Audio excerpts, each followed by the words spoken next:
경남 창녕 화왕산 관룡사에서 소나무라는 방송, 이 광우 스님이 진행하는 방송 너무나 이 관룡사까지 오셔가 반갑고요.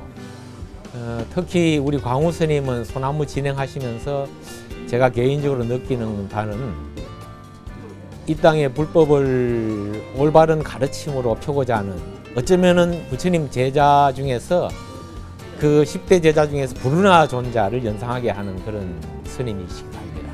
오늘 이 법석에 동참하신 모든 불교대학 여러분들은 말씀을 잘 새겨들어서 올바르게 배우고 올바르게 믿고 행하면은 반드시 불보살일본의 가피가 주어질 것입니다. 열심히 정진하시기 바라겠습니다. 감사합니다.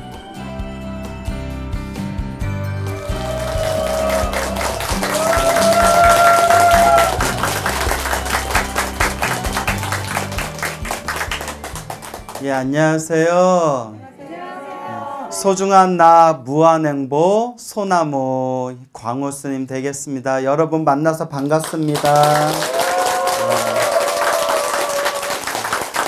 이렇게 뜨겁게 환영해 주셔서 고맙습니다. 아, 뜨거워라. 아, 막 뜨거워서 어쩔지 모르겠네요. 제가 작년에 관룡사에 왔었어요. 그때는 이제 불교대학 이제 특강으로 왔었는데, 그때 우리 주지 스님께 제가 먼저 말씀을 드렸던 것 같아요. 너무 도량이 아름다워서 이 관룡사에서 한번 소나무를 우리가 한번 녹화해보고 싶다라고 말씀을 드렸는데, 우리 주지 스님께서 또 흔쾌히 허락을 해주셔서 또 오늘 이렇게 여러분들 만나 뵙게 되었습니다. 관룡사 너무 예쁘고 아름답죠? 예, 제가 올 때마다 느끼지만 오늘도 실컷 눈호강하면서 왔어요. 어찌나 오늘도 날씨가 맑고, 그리고 그 뭉게구름이 산에 뭉게뭉게 걸려 있어서 정말 멋있다, 예쁘다 하면서 여기 관룡사까지 왔는데, 도량은 아름답지만 사실 여기 오고 가는 길이 편한 길은 아니에요. 그런데 이런 환경 속에서 또 우리 관룡사 주지 정한 스님께서 혼신의 힘과 열정을 다하셔서 지금 이렇게 관룡사 불교대학을 매년 수십 명씩 이렇게 불교대학에서 졸업시키면서 열심히 불자들에게 부처님 가르침 전하고 있다라는 이런 모습들을 보면서 제가 굉장히 또 감동을 받았습니다. 사실 저는 이제 서울이나 대도시에서 많이 활동하다 보니까 아무래도 환경과 여건이 좋은 곳에서 편하게 부처님 가르침을 전하고 있잖아요. 근데 아까 우리 주지스님께서 저한테 설법 잘하고 포교 열심히 하는 불운하 존자라고 하셨는데, 아니다라는 생각이 들었습니다. 진정한 불운하 존자는 우리 광룡사 주지 우리 정한스님 같은 분이 아닐까 생각이 듭니다. 예, 박수 한번 크게 쳐주세요. 와. 네, 저 밥값했습니다. 네, 웃자고 한 얘기고요. 정말 존경해서 제가 이렇게 진심에서 우러나오는 말씀을 드리는 겁니다. 그래서 이 아름다운 도량에서 공부하는 우리 불자님들 얼마나 복이 많으세요. 그렇죠? 옛적부터 큰 스님들께서 이런 말씀을 하셨어요. 좋은 스승 만나는 복, 좋은 도반 만나는 복, 그리고 무슨 복이 있다고 하죠? 좋은 도량을 만나는 복이다. 이 광룡사에서 우리 주지 스님, 불교대학에서 좋은 스승님, 좋은 도반님들과 함께 이 아름다운 좋은 도량에서 공부할 수 있는 우리 관룡사 불자님들 정말 복이 많은 분이다 라는 생각이 듭니다. 믿습니까 여러분? 믿습니까? 예. 야, 왠지 부흥의 분위기입니다. 자, 그래서 제가 너무 도량이 좋아서, 너무 도량이 예뻐서 약간 업됐나 봐요. 자, 오늘 이렇게 여러분들 만나서 진심으로 반갑고요. 얼마 전에 제가 놀라운 이야기를 들었어요. 제가 한 달에 한 번씩 넷째 주 토요일 날 합천 해인사 아시죠? 해인사에 가서 제가 이제 법문을 합니다. 이제 가족법회를 하는데, 여러분 제가 화계사를 나왔어요. 제가 화계사에 7년을 살았거든요. 7년 살았고 이제 두루두루 이제 좋은 원만하게 제가 또 개인적인 목표와 또 이제 제가 가고 싶은 길이 있어서 주지 스님께 이렇게 허락을 받고 이렇게 화계사에서 제가 이제 화계사의 소임직을 내려놓고 지금은 뭐라고 표현해야 될까요? 프리랜서라고 해야 되나요? 예. 그래서 저 계룡산 원호사라는 또 거기에 아름다운 도량의 짐을 풀고 법문하고 강의 다니고 있거든요. 그래서 합천 해인사에 한 달에 한 번씩 가게 되는데 그 해인사에서 우연히 어느 점잖아 보이는 노보살님을 만나게 됐어요. 그래서 이제 노보살님을 만나서 어머 스님 혹시 광우 스님 아니세요? 이러시더라고요. 그래서 이거 또 어떻게 알아보고 예, 저 광우입니다 이랬더니 스님 저 스님의 팬입니다 이러시면서 스님을 뵈면 꼭 여쭙고 싶은 게 있었습니다. 꼭 여쭤보고 싶은 게 있었습니다 하시더라고요. 예, 무엇이 궁금하세요? 했더니 스님 오래전에 소나무 법문에서 화엄 스님 가피 이야기, 화엄이라는 노스님 가피 이야기를 들려주신 적이 있으셨는데 그 이야기 어디서 들으셨습니까? 이러시는 거예요. 그 순간 나는 시비거나 예? 어디서 들었냐고 하니까 그래서 제가 예 여기 해인사 지조감에서 주석하셨던 일타 큰 스님 그 불자님들 한 번씩 들어보셨죠? 일타 큰 스님 법어집에서 본 내용입니다. 일타 큰 스님 법어집 일타 스님 법문에서 봤던 내용을 소나무에서 소개했습니다. 왜 그러세요? 라고 했더니 그분 말씀이 그 화엄 스님이 저의 가까운 친척분이십니다. 이러더라고요. 가까운 친척분이시라고. 자, 근데 이제 이야기의 흐름상 아마 기억나시는 분들도 있겠지만 또 모르시는 분들을 위해서 그분이 질문하셨던 화엄 스님 이야기 잠깐만 들려드릴게요. 몇 년 전에 오래전에 소나무에서 했던 법문인데 화엄 스님께서 1925년생이세요. 그리고 오래전에 세상을 떠나신 노스님이신데 1925년생이시고 일본에서 의대를 다니셨대요. 그 당시에 대단한 엘리트죠. 그러다가 학도병으로 징집을 당해가지고 저쪽 소위 말하는 태평양 전쟁 있죠? 그쪽에 이제 끌려가게 된 거예요. 거기서 이제 뭐 군의관으로 이제 뭐 활동을 하셨나 본데 그때 미군의 그 비행기에서 떨어진 그 폭탄에 그때 이제 수많은 일본군들이 죽었대요. 그때 그 스님께서도 그때 학도병으로 끌려갔을 때 폭탄에 떨어진 그 파편에 다리를 맞아가지고 그 자리에서 의식을 잃어버렸대요. 그래서 병원에 급히 이제 긴급 후송이 돼서 이제 다리에 박혀있는 폭탄의 파편을 다 빼냈대요.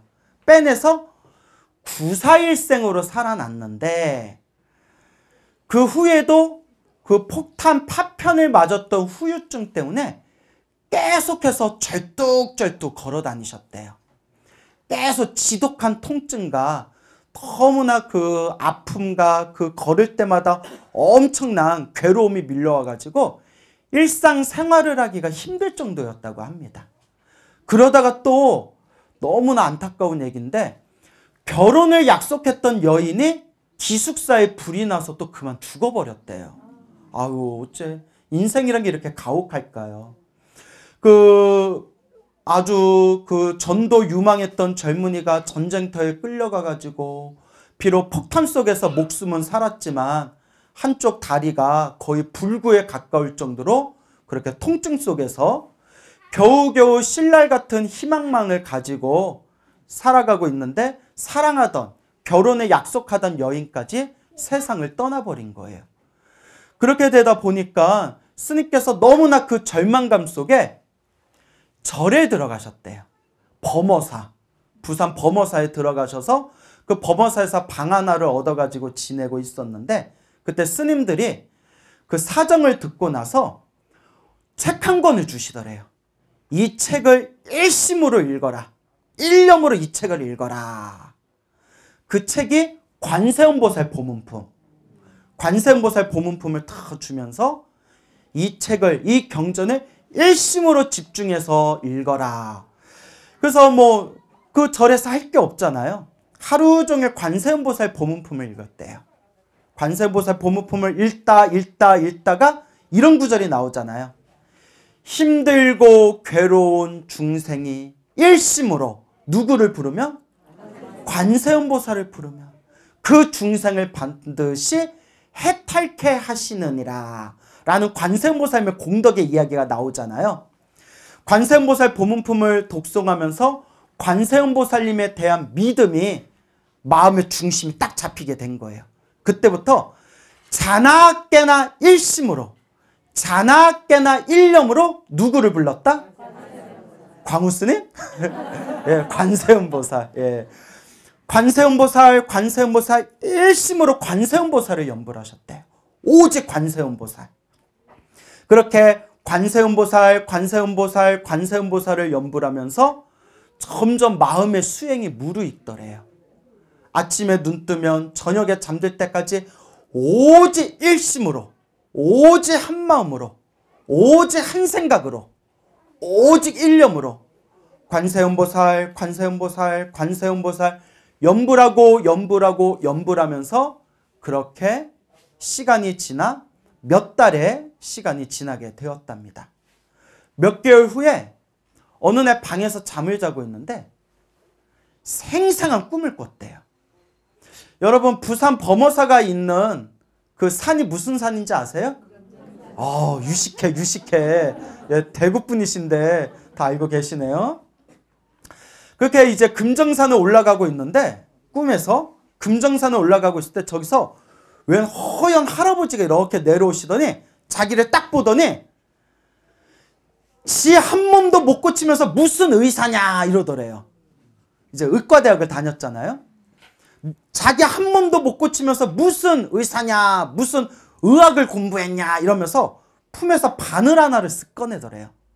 바늘, 침을 하나 쓱 꺼내더니 훅훅 불더니 그 다리를 다친 그 젊은이의 그 다리에다 침을 딱 놓는 순간 얼마나 아프든지 으악 소리를 내면서 꿈인데도 너무 아프더래요. 으악 소리 내면서 눈을 딱 떴대요. 다리가 너무나 아파서 얼얼해가지고 딱 쳐다봤더니 다리에서 피고름이 줄줄 새어가지고 방을 다 뒤덮고 있더래요. 꿈에서 침을 맞았는데 눈을 떠보니까 다리에서 뭐가 쏟아지고 있어요? 피고름이 쏟아지고 있는 거예요. 너무 놀래가지고 일단 이렇게 닦고 방을 이제 닦아서 걸레를 짜고 피고름을 닦아냈는데 순간 이상한 걸 느낀 거예요. 다리가 멀쩡한 거예요. 거기서 다리가 흔적도 없이 폭탄에 맞았던 후유증이 흔적도 없이 그 통증과 그 괴로움이 완전히 사라져 버렸대요. 그때 화엄 스님께서 이게 부처님 가피구나. 이게 관세음보살 가피구나. 관세음보살 보문품에 나왔던 경전의 말씀이 부처님의 말씀이 하나도 틀린 게 없구나. 내가 가야 할 길이 바로 이 길이구나 하면서 그때 이제 발심하시고 그 범어사에서 동산 큰 스님 밑으로 머리를 깎고 출가하셨다고 합니다. 그 생생한 이야기를 그때 일타 스님께서 직접 이야기를 하셨고 그 일타 스님께서 당시 법오집에 남겨놓으셨던 그 이야기를 몇 년 전에 제가 소나무에서 법문을 했었습니다. 혹시 기억나는 분 안 계세요? 안 계세요? 여긴 내 찐팬들이 없나? 네. 자, 어쨌거나 그런 화엄 스님 이야기를 스님 그때 법문하실 때 그 화엄 스님 이야기 어디서 들으셨습니까? 예, 일타 스님 법오집에서 들었습니다. 제가 여기까지 얘기했죠? 예, 스님 그러시군요. 제가 그 화엄 스님 가까운 친척입니다. 이러시더라고요. 그 순간 제가 그래요? 와 하면서 그 이야기가 진짜입니까? 네, 이렇게 물어봤어요. 나도 궁금하잖아요. 나도 책으로 본 내용이니까. 보살님 가까운 친척분이라고 하셨는데 그 이야기가 진짜입니까? 진실입니까? 그거 혹시 뻥이나 양념친 거 아닙니까? 만약에 노보살이면 에이 그거 다 뻥이에요 이랬으면 어쩔 뻔했어. 그 노보살님이 순간 눈이 번쩍하면서 딱 합장하시면서 스님 사실입니다. 진실입니다. 스님 돌아가실 때에도 제가 있었는데 스님 돌아가시는 그날까지 그 다리에 구멍난 파편 자국이 저는 아직도 생생하게 기억납니다. 그때 폭탄에 파편을 맞고 후유증으로 고생하시다가 범어사 암자에서 관세음보살 연불 하시고 꿈에서 침을 맞는 몽중가피를 경험한 뒤에 다리의 후유증이 완전히 사라지고 난 뒤 부처님 말씀이 하나도 거짓되고 허망한 게 없구나. 모든 게 다 진실이었구나 라고 하시면서 그때 머리 깎고 출가하셨던 그 일은 진실이고 사실입니다 라고 말씀하시는데 물론 저는 사실이라고는 믿고는 있었지만 온몸에 소름이 쫙 돋더라고요. 그래서 제가 그때 조금만 더 시간이 있으면 이렇게 좀 차 한 잔 드리면서 자세히 이야기를 나누고 싶었는데 그때도 제가 너무 바빠가지고 너무 소중한 말씀 감사합니다 라고 인사드리고 그렇게 이제 헤어졌는데 이와 같은 수많은 불자님들이 생생하게 체험하시고 목격하신 이야기들을 통해서 저는 우리 불자님들에게 아주 당당하게 아주 확신을 가지고 수많은 불자님들에게 제가 드리는 말씀이 있습니다. 여러분, 불보살의 가피는 현재 진행형입니다. 지금 이 순간에도 펼쳐지고 있는 현재 진행형, 그게 바로 부처님의 가피입니다. 이와 같이 소중한 부처님의 가피를 통해서 지금 이 순간에도 정말 말로써 표현할 수 없는 소중한 부처님의 은혜를 체험하신 분들이 헤아릴 수 없이 많습니다. 사람들이 저한테 이런 질문을 해요. 스님, 평소에 소나무를 24시간 달고 보고 있습니다. 너무나 소나무를 재밌게 보고 있는데 스님 한 가지 걱정이 있습니다. 예, 뭔데요? 이거 소재 다 떨어지면 어떡합니까? 그래서 제가 걱정일랑 하덜덜 마세요 라고 말씀을 드립니다. 지금 이 순간에도 부처님 가피를 받으신 수많은 불자님들의 체험하신 체험담 이야기가 아직도 저한테 쏟아지고 있어요. 다 설명을 하기가 어려울 정도로. 그러면서 느낀 게 간절한 기도, 정성스러운 수행은 이 간절하고 정성스러운 그러한 기도와 연불의 힘은 우리들에게 이와 같이 놀라운 부처님의 은혜를 체험하게 해주는구나 라는 것을 제가 수도 없이 느끼고 있습니다. 그래서 제가 불자님들에게 귀가 따갑도록 하는 이야기가 있어요. 여러분, 불교는 지식의 종교가 아닙니다. 무엇의 종교가 아니다? 지식의 종교가 아니에요. 물론 불교도 올바르게 지식, 올바른 불교 지식이 있어야 됩니다. 그래서 저는 불교대학을 굉장히 중요하게 생각해요. 왜냐?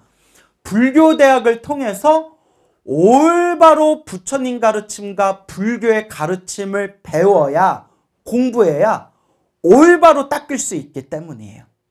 올바로 알아야 올바로 닦을 수가 있다. 그래서 저는 불교대학을 굉장히 중요하게 여기지만 그렇기 때문에 우리 불자님들께 늘 드리는 얘기가 지식으로 끝나서는 안 된다. 불교대학이나 수많은 스님들의 강의나 수많은 큰 스님들의 법문 속에서 그러한 가르침 하나하나는 절대 그냥 지식으로, 알무로, 아르마리로 끝나서는 안 되고 그것이 반드시 무엇으로 가야 된다?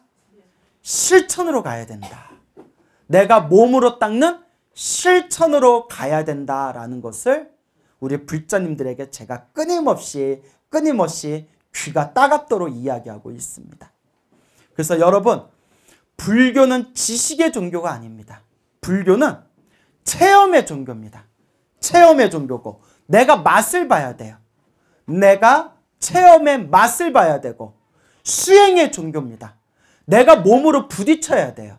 내가 연불도 해보고 관세음보살도 불러보고 지장보살도 불러보고 신묘장구 대다라니도 해보고 금강경도 독송해보고 법화경도 사경해보고 부처님께 절도 하염없이 해보고 수행을 통해서 스스로가 닦아 나가야 되는 체험과 실천의 종교다라는 것을 제가 불자님들에게 끊임없이 이야기하고 있습니다. 명심하세요, 여러분. 불교는 지식의 종교가 아니라 무엇의 종교다?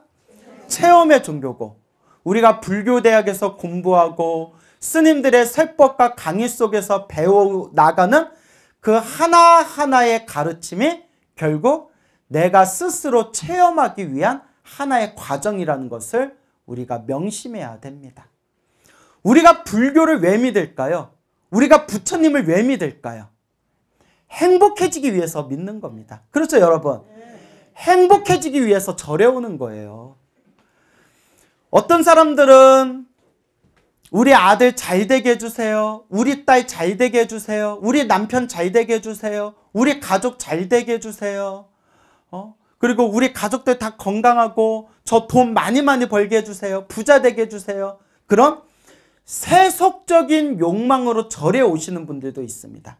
근데 결론은 행복해지고 싶은 거예요. 또 어떤 분은 나는 더 이상 세속적인 욕망이 필요 없다. 나는 깨달음을 얻기 위해서, 성불하기 위해서, 수행하기 위해서 나는 절에 온다라는 수준 높은 불자님들도 계실 거예요. 근데 결론은 그것도 행복해지고 싶어서 절에 오는 겁니다. 맞습니까? 자, 그러면 행복해지려면 어떻게 해야 되는가? 그냥 절에만 다녀서는 행복해질 수가 없어요. 절에만 다녀서는 행복해질 수가 없습니다. 부처님께서도 말씀하셨지만 행복해지려면 행복해질 수 있을 만한 원인을 만들어라. 행복해질 수 있는, 행복이라는 열매를 맺을 수 있는 무엇을 지어라? 복을 지어라 라고 말씀을 하셨습니다.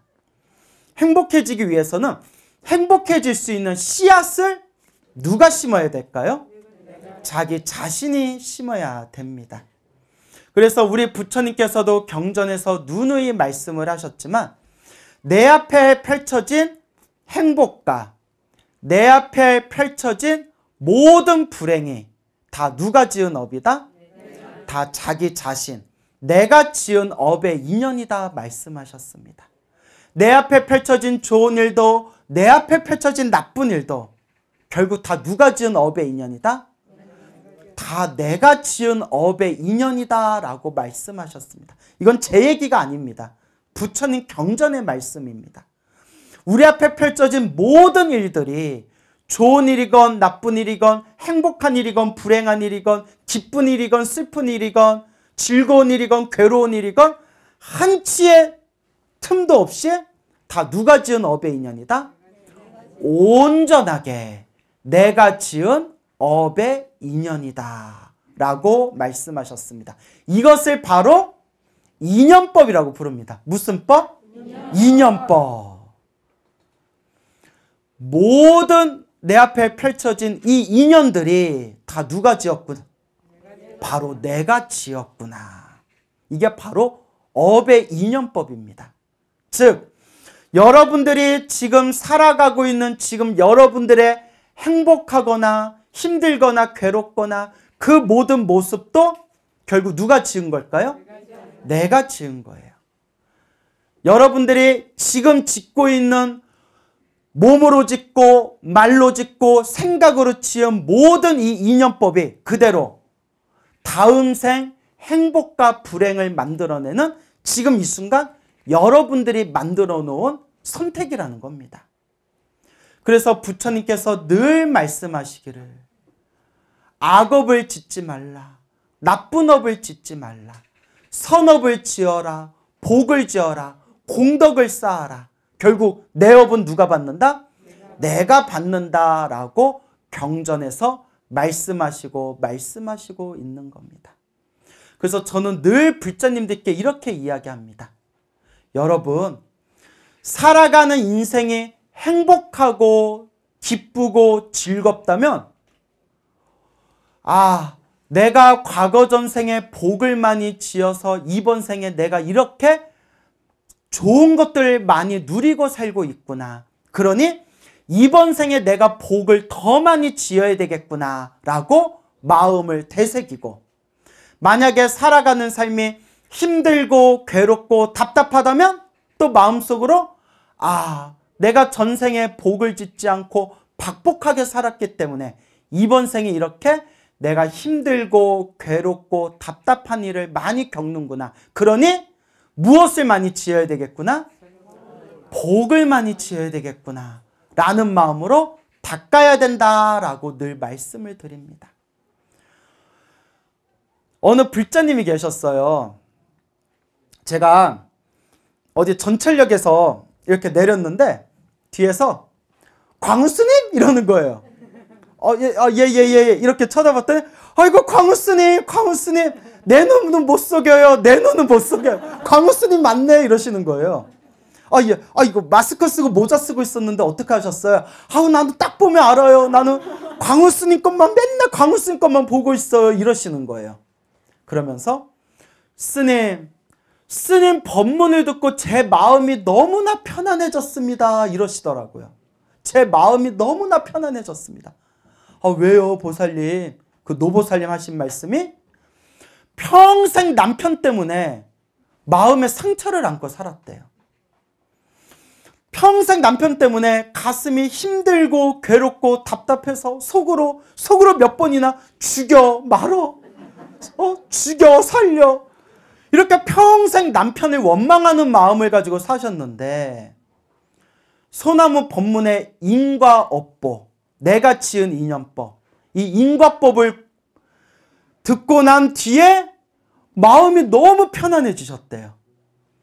법문을 듣기 전에는 저놈의 인간 죽지도 않고 뭐하나, 저놈의 인간 염라대왕이 안 데려가고 뭐하나, 항상 남편에 대한 원망심, 그 분노와 성냄이 가득했는데, 법문을 듣고 부처님의 인과법을 공부하고 난 뒤에 저런 인간 만난 것도 누구 업이구나?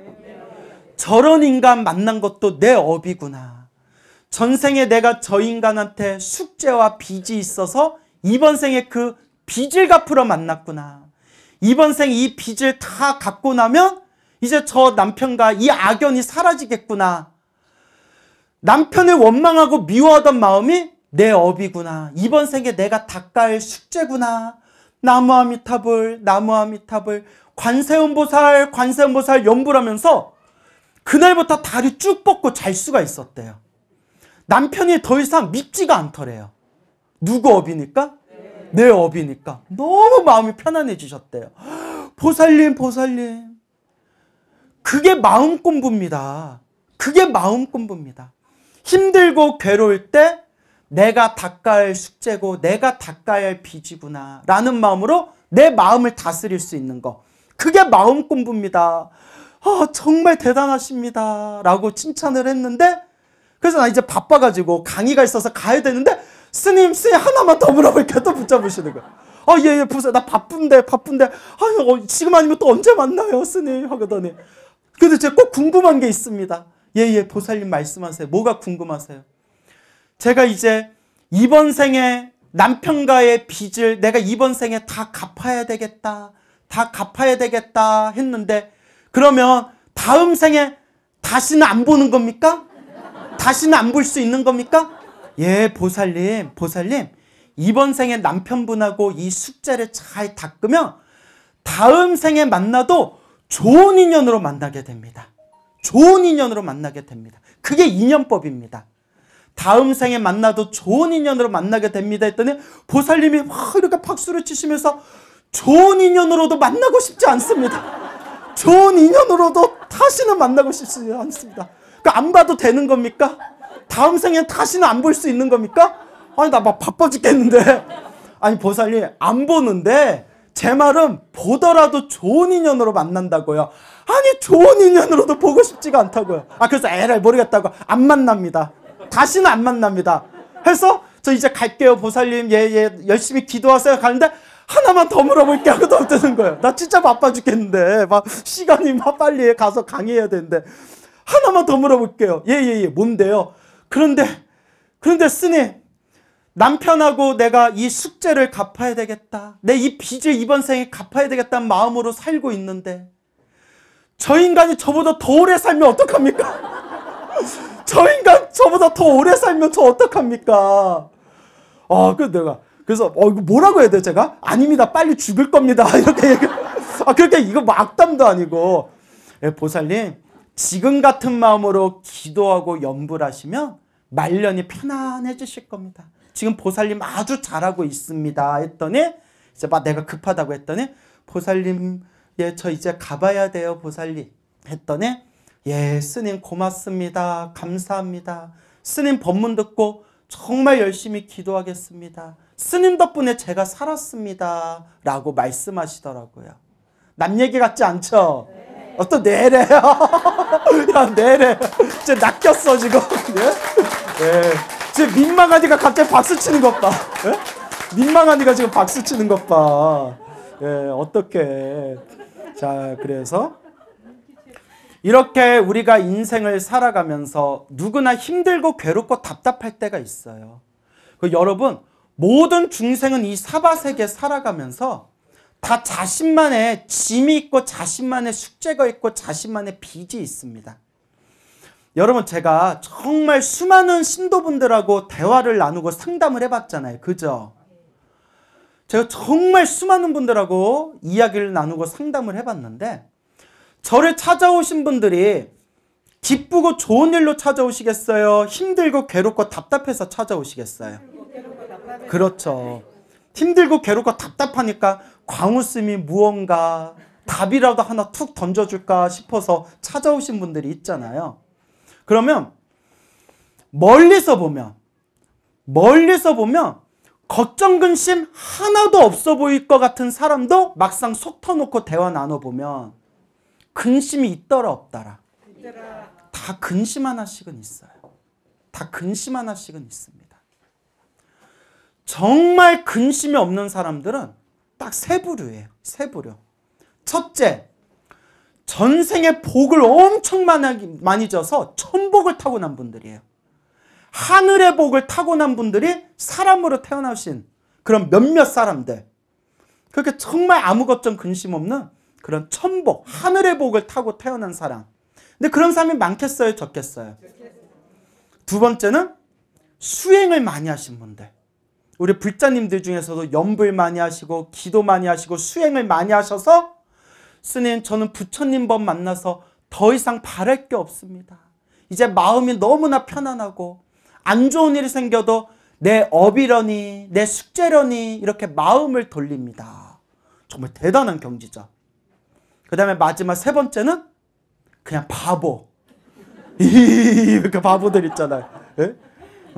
연구 없다 뭐 이런 거 있잖아요. 예? 그러니까 아무 걱정 근심이 없어요. 그런 몇몇 사람들 빼고는 누구나 마음에 걱정 근심 하나씩 안고 살아갑니다. 심지어 이런 얘기를 들었어요. 어렸을 때 정말 좋은 부모, 좋은 집안에 태어나서 아무 걱정 근심 없이 공주처럼 대우받으면서 자라나다가 좋은 남편 만나서 좋은 집에서 아무런 의식주 걱정 없이 아이들도 낳아가지고 아무 걱정 근심 없이 살아가는 것처럼 보이는 사람이 있는데 우울증이 있어요.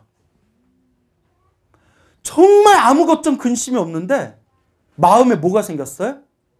우울증이 생겼어요. 모르겠대요. 자기가 생각해도 걱정 근심이 없는데 그냥 막 미치도록 가슴이 힘들고 답답하대요. 그리고 또 어떤 분은 자세히 얘기하는 뭐하고 어떤 분 보살님이신데 여성분이신데 정말 우리나라에서도 가장 존경받는 직업군에 계신 분이고 정말 좋은 남편에 좋은 자식에 아무런 걱정 근심처럼 없어 보이는 분이었는데 그분이 50 안팎이었어요. 그 직업은 제가 말하지 않을까. 하여튼 우리나라에서 가장 존경받고 가장 권력이 센 직업 중에 하나예요. 옆에서도 야, 너 부럽다. 너같이 사는 애가 어딨니? 부럽다. 이 어린 나이에 이 젊은 나이에 정말 너 부럽다. 네가 남편도 아이들도 다 잘 되고 부럽다 했던 분인데 2년 전 일이에요. 2년 전에 갑자기 자살을 하셨대요. 그러니까 평소에 좀 스트레스를 많이 받았다는데 너무나 주변 사람들한테 존경과 부러움을 받던 분이었기 때문에 그렇게 자살하고 나서 사람들이 다들 멘붕이 왔대요. 아니 왜? 아니 왜? 걔가 왜? 사람 마음은 모르는 거예요. 사람 마음은 몰라요. 저도 수많은 분들과 상담했을 때 아무 걱정 근심 없어 보일 것 같은 사람도 막상 대화 나눠보면 다 자신만의 그런 근심 하나씩은 있더라. 결국 그것도 누가 닦아야 할 숙제다? 내가 닦아야 할 숙제. 그래서 수행한다는 거예요. 그래서 수행한다는 거예요. 제가 며칠 전에 이런 느낌이 들었어요. 제가 코로나 동안은 전혀 저도 뭐 되도록 움직이지를 않다가 코로나가 많이 가라앉았잖아요. 그래서 저 제주도에 법문을 갔다 왔어요.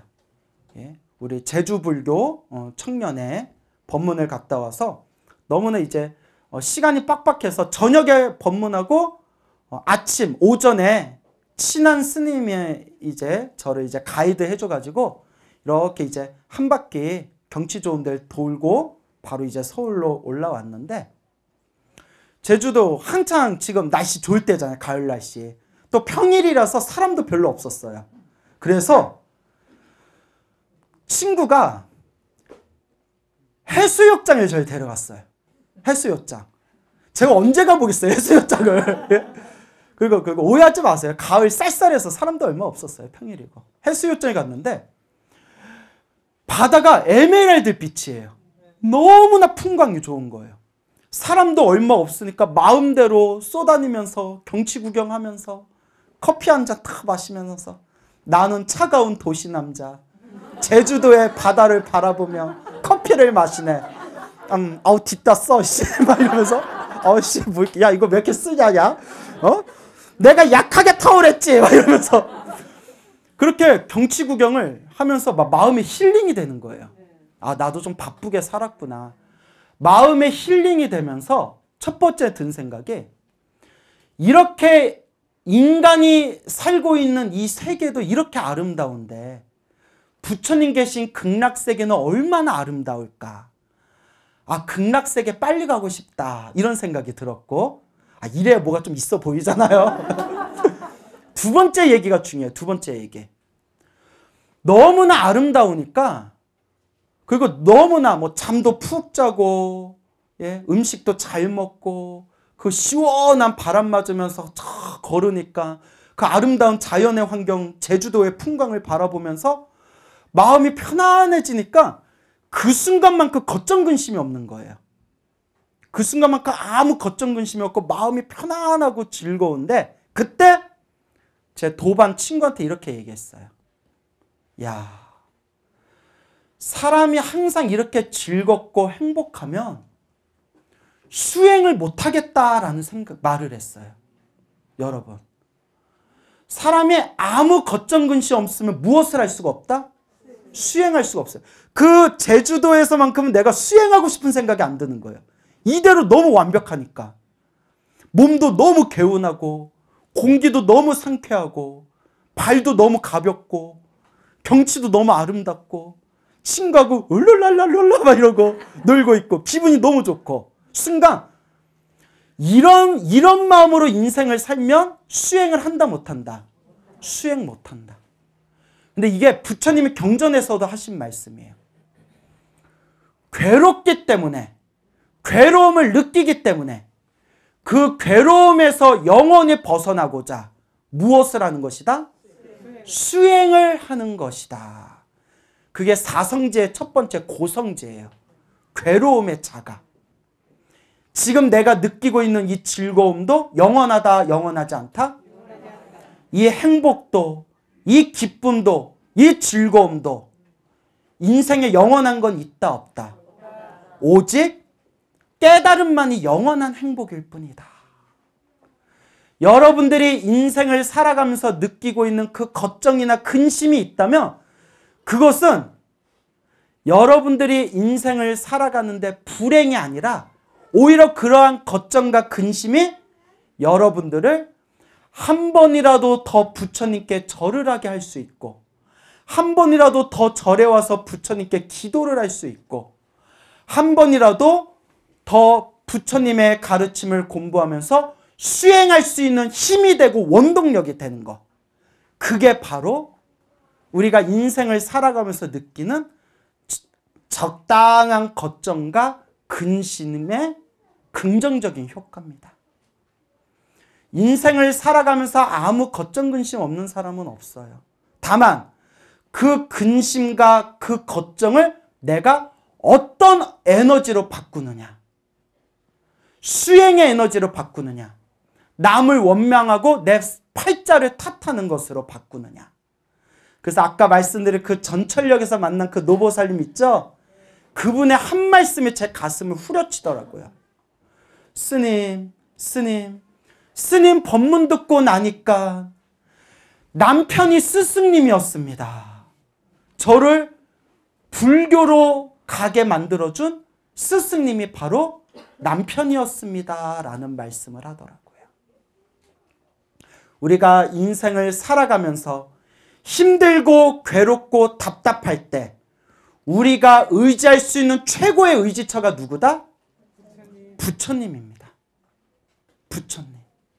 이 아름다운 이 관룡사에서 우리 복 많은 불자님들 만나 뵙게 되어서 진심으로 반갑습니다. 여러분, 불교는 체험의 종교입니다.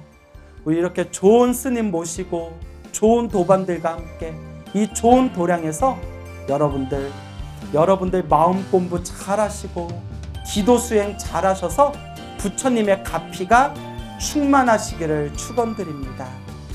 여러분, 행복해지고 싶습니까? 네. 행복한 삶을 창조하고 싶습니까? 네. 복을 지으십시오. 선업을 지으십시오. 공덕을 쌓으십시오. 복과 선업과 공덕의 힘이 여러분들을 진정한 행복의 길로 이끌어 줄 것입니다. 여러분, 성불하십시오.